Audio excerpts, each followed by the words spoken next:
So how many veterans are in There's Scotland? only two are going to Two? be there. They had the meeting on the 29th, and I was informed that, well, basically this following day, that there'd only be two. How many are there? How many is there in the branch? Yes. Well, a lot more than two. How many? Probably about 20. 20. Yeah. They're Argyll and Southern Highlanders, Black Watch, and other Scottish unit members. So how many other units are there? Up here, Mm-hmm. actually, there's none. This is the only one? Well, it's not. It closed down, but they keep it going as a tea and coffee social place. So there's right now only about 20 Scottish Korean War veterans? Though there's more, but a lot never joined anything, never made any effort. You'll meet one hopefully tomorrow morning. He's from Girvan, and he phoned me. He had been told from Canada to contact me, and some of his workmates in the army had moved to Canada, but they'd kept in touch. Oh. So they told him to contact me, you see. And he did. He phoned me, explained the situation, so I explained it to him too. So Girvan's about 20-25 miles from Ayr.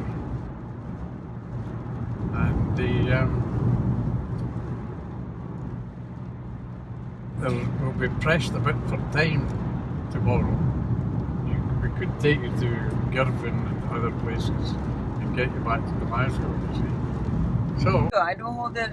I organized an event July 27th to commemorate it. Yes, but I know. not. Korea Day. But I do it on Saturday before Ah, because no one can come then if it's on a weekday.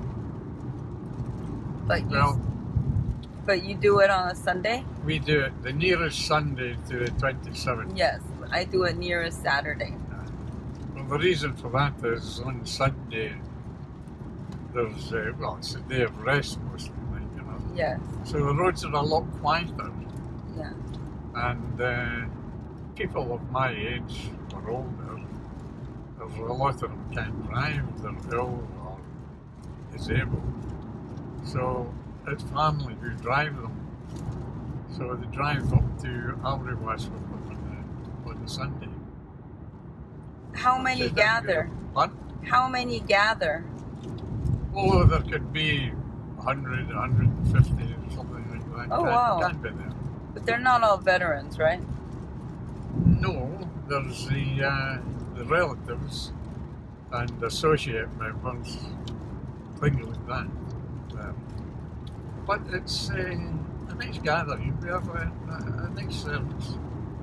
The one in Bathgate, the memorial in Bathgate? They have that in Bathgate every year. On And I think so it's July to commemorate July 27th. Yes. What is it called here? Fun? What is it called here? Is there a name for the day? Is there a name for The day? Because now in No. America No. we call it the National Korean War Veterans Armistice. No, there's nothing like that here at all. So only the Korean War veterans know what it is? Yes. The government, newspapers, they don't want to know us at all. Okay. They don't, they ignore us. So nobody from the government comes? The government hopes we're all dying off.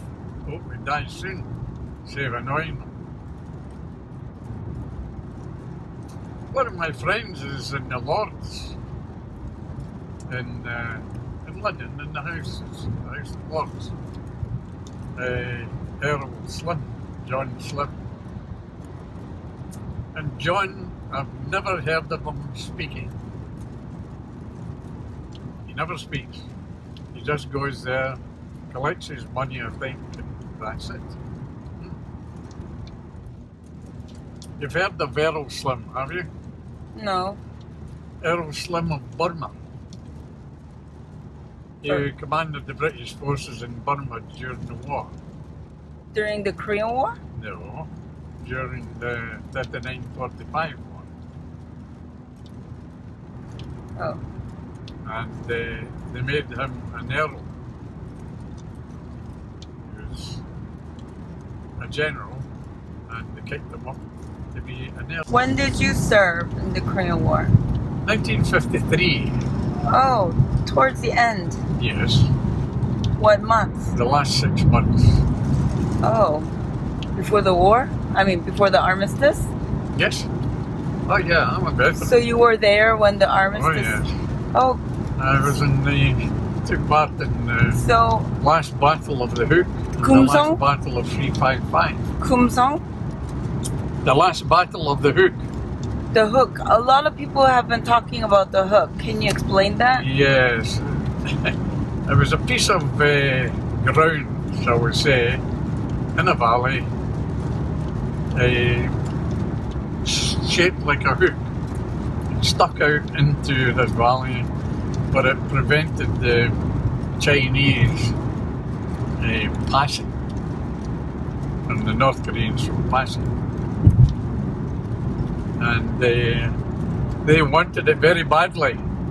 They commanded all that area, right? You know, and they wanted it. So they always attacked it in force, and they always get beaten off. With an effort.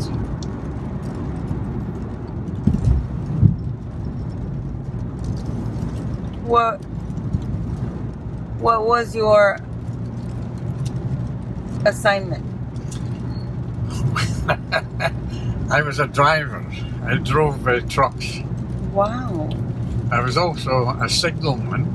Oh, so was Grandpa radio Roy. operator, Yeah. and I was also a gunner. What? They made you do all of that? Yeah, I didn't do all that in Korea though, but that's what I was qualified for. I volunteered.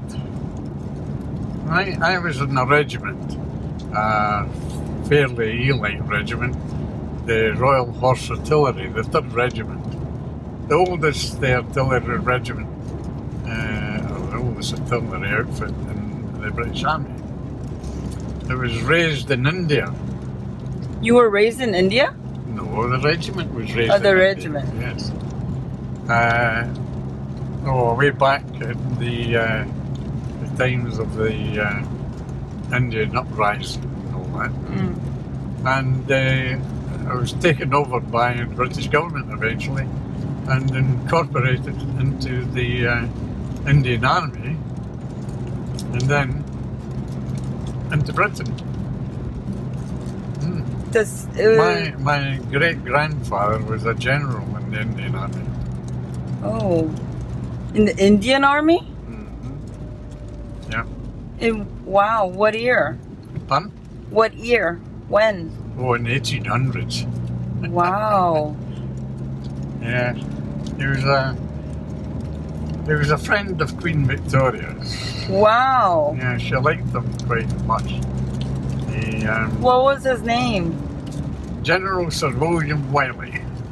Wow. The Indian Army. Yeah. I know the Indians, I think it's the 68th Parachute Ambulance, Yes. right? Is it Yep. right? Correct? Yeah, 68? yep. They were there. Do you remember them? Yes. Yeah. They stuck needles in me from time to time. Ah, the medics? Yes. Yeah. Yeah. Yeah, So some explain the armistice, how the battle and just right before the armistice and after. Because you stayed until when? I was there and I come home in November Well, we set sail, like Christmas Day in Indian Ocean. That was December. December 1953? Yes. You were there for 1 year? More or less, yes. 9 or 10 months, man. If I remember right. Something like that, anyway. But you saw that must have been so interesting. You saw the height of the war, right?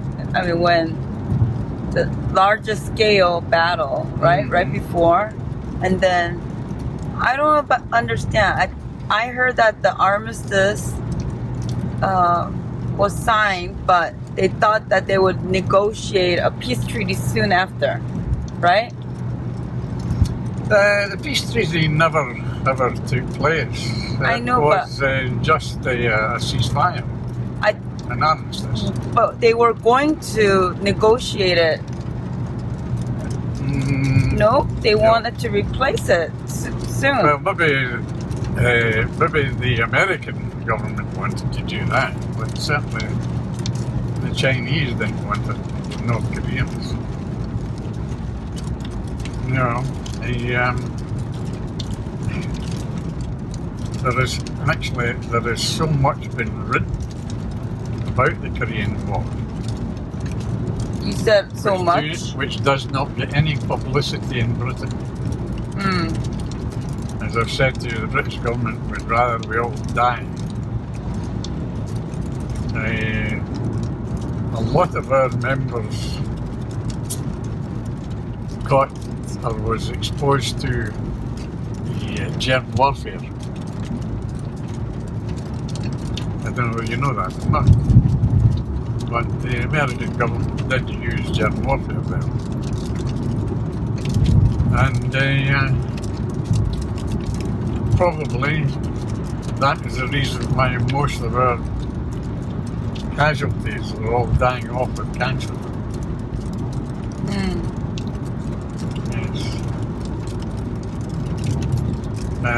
The incidence of cancer in the Korean War veterans is higher than in the general population.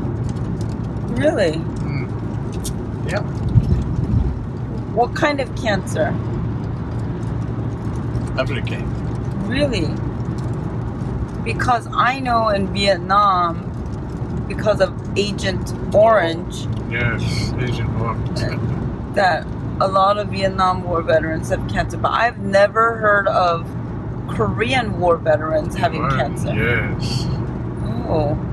In Australia, Yes. Canada and America, and New Zealand, if I remember correctly, they all acknowledge it. The British government will not acknowledge it.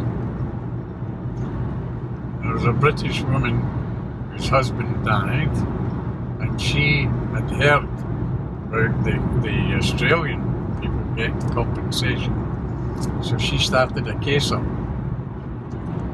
And she won. It took a while, but she did win the compensation. But they never agreed that it was caused by the Korean War.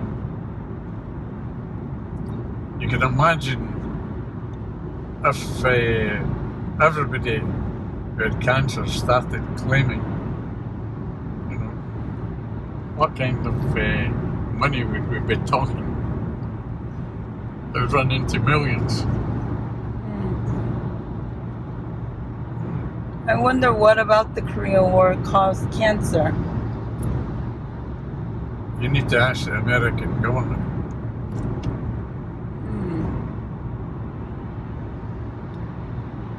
When you go to Australia, you will be going to Australia, won't you? Yes. You must contact Harry Spicer. Okay. So you got the name? Harry Spicer. Okay. He's got the Order of Australia Medal, which is the highest civilian award you can get. That's because of his service for the veterans in Canada and Australia. But ask Harry about it. He'll tell you a bit more he saw the consequence, I reckon, of it. And when I was in Canada, one of the men who became an officer was talking about it. And with an American general there, and they were using a forehammer working in this bulldozer. And I wandered over to see, what this was about. And I saw them hammering away, and I said, lads, that screws it. That's a conical piece of screws it. And then he said, yeah, we know that, but the threads are all worn. And that's why we've got the strips of metal in. And we're thumping it in with the hammer. So that was the introduction, and we became friends, actually. And he said to me one day, he says, Nolan, have you any 9mm ammunition? And I said, yeah, I've got tons of it. How much do you want? He says, well, how much can you get me? And I said, well, what do you want? He said, well, I've got a Luger. It was my father's from the 39-45 war. And I ain't got no ammunition for it. Do you keep in touch with them? Aye. Oh yeah, I still keep in touch with them. Wow. It still lives in Nebraska? Yes, Central City.